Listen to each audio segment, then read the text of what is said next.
You know when your laptop freezes up so badly that your only option is to just hold down that power button and force a hard reboot? Well, today we're unpacking a highly stylized proposal that asks a pretty wild question. What if you could do exactly that to an entire country's political landscape? We're diving deep into a fascinating dossier from independent politician Arnab Khan. And honestly, it reads almost like a sci-fi thriller, blending these intense tech metaphors with deep-rooted historical legacies. It's a genuinely fascinating question. In the tech world, a cold start means booting up a system from a completely powered-down state, right? You do it to clear out all the bugs and glitches stuck in the memory. But how on earth does that apply to a nation's government? Well, Khan suggests that Bangladesh needs exactly that, a massive, unexpected jolt of new leadership to literally wipe the slate clean and instantly resolve its systemic crises. Because the source material relies so heavily on these deep tech metaphors, here's our roadmap to decode it today. First, the political system crash. Second, Zima Rahman as the master key. Third, a grand reconciliation proposal. And finally, architecting a smart Bangladesh. Let's get into it. Okay, Section 1. The political system crash. Analog past versus digital future. To really grasp this proposed solution, we first need to understand exactly how this dossier frames the current problem. According to Khan, the old system is essentially a digital simulation that's trapping the youth in this endless cycle of vengeance. He uses this incredibly vivid metaphor of a political treadmill.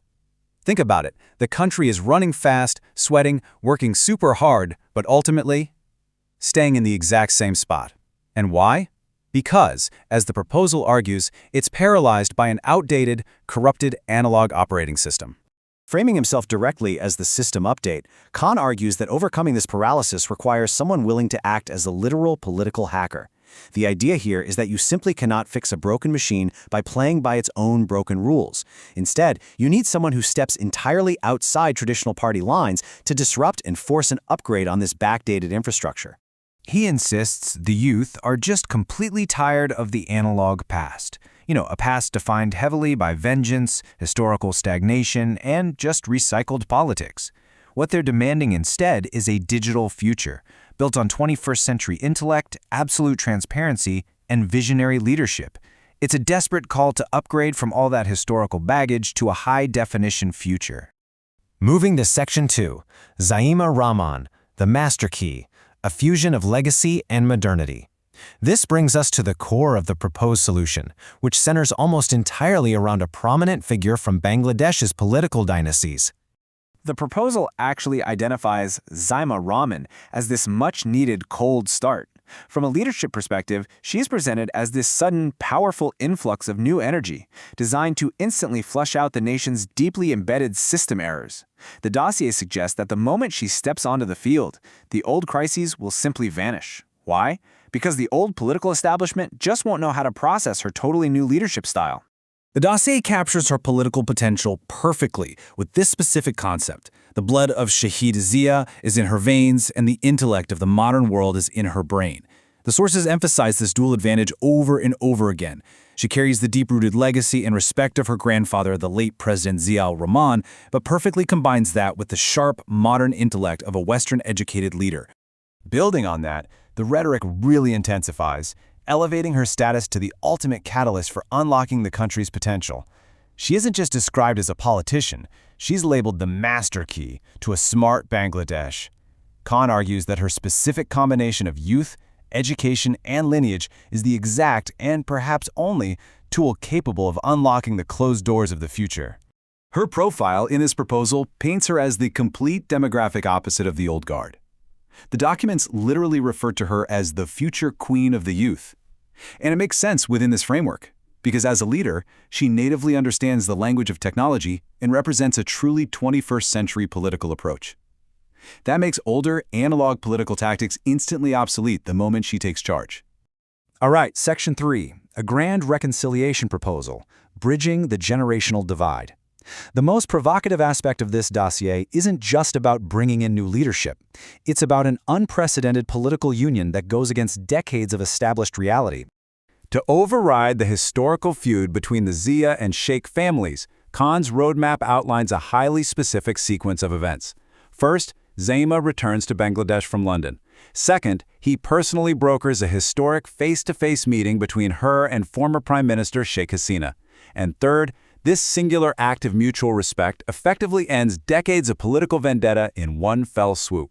This whole strategy is tied to a very specific timeline.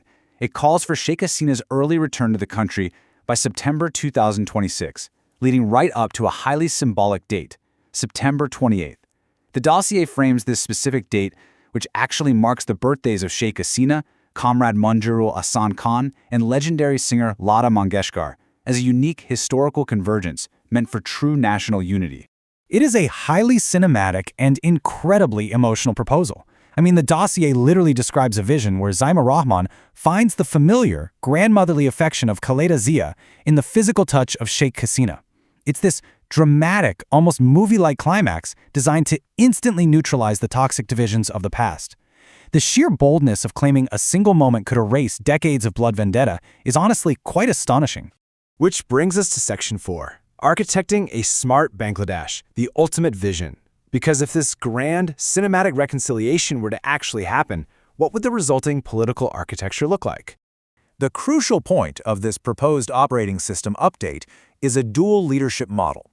The plan visualizes placing the unmatched administrative experience of Sheikh Hasina, whom Khan calls the living legend and the ultimate root directory, right alongside the modern tech-savvy energy of Zaima Rahman, the future queen and the system's new master code. It's a really fascinating synthesis of the ultimate veteran and the ultimate modern challenger. Together, they are proposed as the ultimate antivirus to the corruption and division that has historically plagued the nation's server.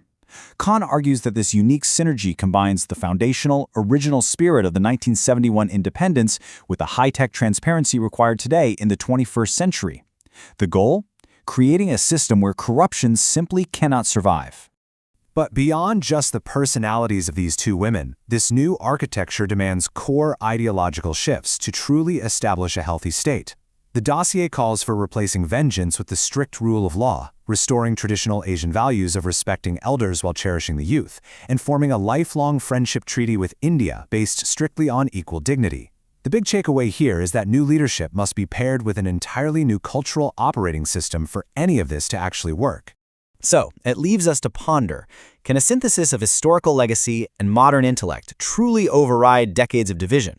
Is this cinematic vision of reconciliation, this cold start powered by Zaima Rahman and tempered by Sheikh Hasina, the master key Bangladesh actually needs, or is it just another complex political theory? Can a nation truly be rebooted like a computer, clearing its tragic history with a single update? It's a fascinating proposal that fundamentally redefines how we look at political problem solving, and it definitely leaves us wondering, is this the blueprint for the future or just a beautifully designed digital dream? Thanks for joining us. We'll see you next time. दिल तो हर किसी के पास होता है, लेकिन सब दिल वाले नहीं होते।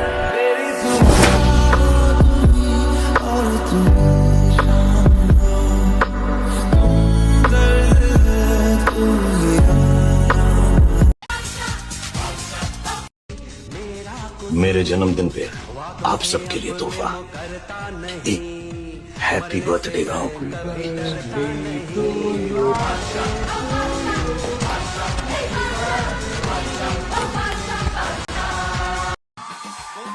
सुनो, अभी तो वापस आया हूँ, अब कहीं नहीं जा रहा। बेटा बैठो, सालों तक ऐसा थोड़ा है। मन करता है बस तुझे देखता रहूं। तो चल, ले चल अपनी दुनिया में।